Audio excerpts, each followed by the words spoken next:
పొగలు తప్పితే రాత్రి ఉందండి మనకి, పొగలే కదా జీవితం అంతా. ఇప్పుడు పబ్బులు క్లబ్బులు అన్నీ వచ్చాక రాత్రి జీవితం కూడా మొదలైంది. లేకపోతే ఇదివరకు పగలే జీవితం అండి.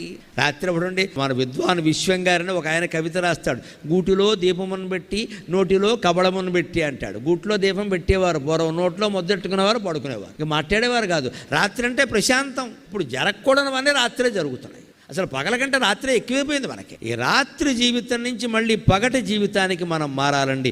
దివాకరహ అంటే అర్థం అది. రాత్రి అయింది అంటే పడకే అంతే. 8 గంటల పడక ప్రతి మనిషికి అవసరం అండి. ఇవాళ యువతరం గమనించాలి, పడుకోవట్లేదు వీళ్ళు ఎవరు, 1 గంటకు పడుకుంటారు. అలాగనే 8 గంటల పడుకుని 9ంటికి లేస్తాడు. 2 దరిద్రపు లక్షణాలే. 10ంటికి పడుకోవాలి, 5ంటికి లేవాలి. పోనీ 11 అయింది 6ంటికి లే, అదేమిటి 1 గంటకు పడుకోవడం ఏంటి? పోనీ పని ఏదన్నా అత్యవసరం ఉంటే వేరండి. ఒట్టి ఫోన్లు చూసుకుంటూ మెసేజ్లు పంపుకుంటూ కూర్చోవడం ఏం కర్మ మాది? Early to bed and early to rise అని ఇంగ్లీష్ వాళ్ళు కూడా చెప్పారు ఆ విషయాన్ని.